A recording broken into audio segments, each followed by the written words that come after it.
Hello, lovely viewers. My name is Jackie. Welcome to another exciting episode. In today's episode, we'll be having a conversation with an agronomist. He's going to shed light today on the role of an agronomist in today's agribusiness and agriculture. By the end of this video, we would have wonderful tips that will help us in our home gardening, our small and large scale gardening too. Even if you're a new farmer, you should be able to learn more. Join me, let's learn more. Welcome, sir, to today's episode. First, we would like you to introduce yourself to our viewers. Okay. My name is Emmanuel Sarkodie. I'm an agronomist trained by University of Cape Coast. And I've been in the agribusiness for almost a decade, and especially working with seed companies. So that's a brief introduction about myself. Thank you. So, welcome again, Sarkodie, to today's episode. So, first, the obvious question: who is an agronomist? Okay. So simply, an agronomist is a crop scientist who specializes in crop production. So agronomist is like a general doctor who uses various areas in crop science. He combines knowledge from soil, pest management, disease management, weed science together to make sure production is done. So simply, agronomist is a crop scientist specializing in crop production. Okay. So, like, you are the doctor for crop production, kind of. Let me put it out because there's a pathologist there, but agronomists put everything together. But you can say it's a general doctor. There may be a pathologist or whatever will be a specialist doctor. Okay, awesome, awesome. Sarkodie, we have various groups of farmers: the large-scale farmers, small-scale farmers, even we, the backyard farmers. Of all these groups, who of them really need the services of an agronomist? Well, I would say all these groups need a certificate of an agronomist. Before you are planting or you are cultivating crops, the principles are still the same. Maybe the skills may be different. Somebody on a large scale cultivating tomatoes will not be what do you call it, cannot escape the pest.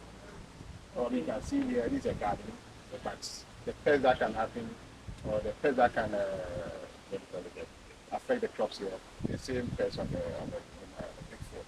Okay. So probably we all need a service of an That's Sarkodie, at what stage of the farming process does a farmer need to call in an agronomist for his services? Well, from planning to harvest, because before you decide on the location, the kind of seeds, the inputs, you need a service of agronomist to give you this background or knowledge for you to plan. So from planning, that is the beginning. Okay, right to harvesting. Okay, but you know something, I have noticed that anytime an agronomist is mentioned, it's always associated with large scale farming. Why is it so? Are you too expensive for us to afford or something? It's a difficult question, but the answer is very simple. Agronomists are not expensive. Probably the ministry is giving free services. People are not looking for the agronomist. They don't seek information. Okay.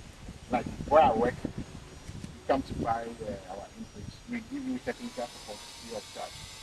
Home gardeners have the support. We don't charge. Okay. So that means it doesn't need to be large scale. Right from even backyard farmers, we need your services. So we should always call on you before we even start planting. Something that you don't have much knowledge and you want to go into. I think it's prudent to seek for knowledge. Right? Normally, backyard farmers and small scale farmers, they don't see the need to hire an agronomist because they think farming is a culture our forefathers started, but that's not the case. So they normally start, and when they have their issues, then they start looking for an agronomist, that's the knowledge. But it's better you get the knowledge before. You can see this farm right from the beginning.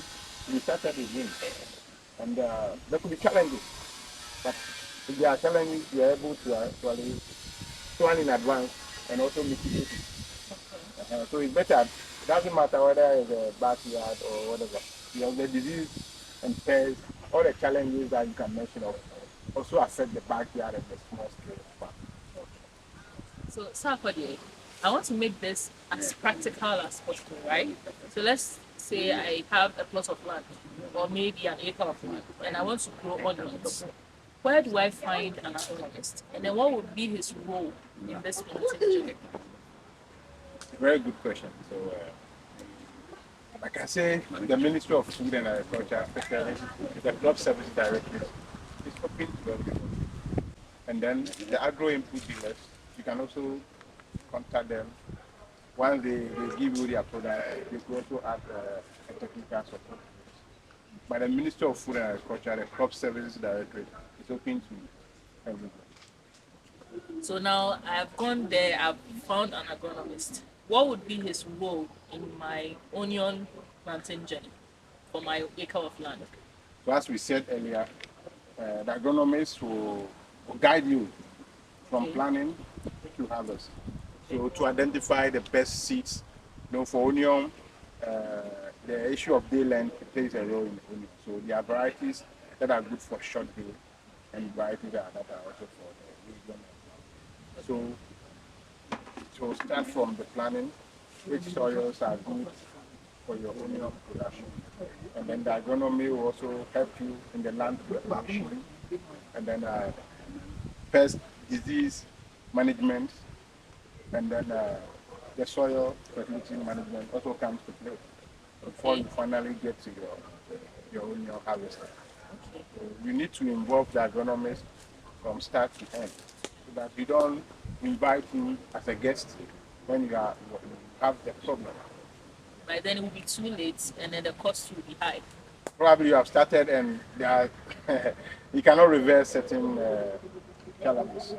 But if you plan with him, for example, onion, you know that there are possible diseases that you should be aware of. So you plan towards it. From nursery, you know there is dumping of what do you do. So you need to involve him from start. You don't invite him when you started the production. That's really insightful.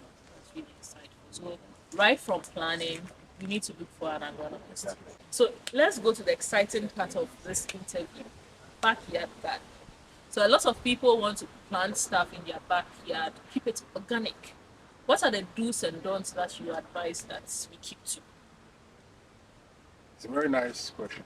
So most of the people think organic farming, you just plant without applying anything.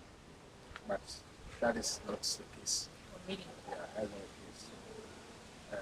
You still have to go through the process of the soil fertility management, pest disease control. So instead of using the conventional way or the chemicals, you substitute with the organic products.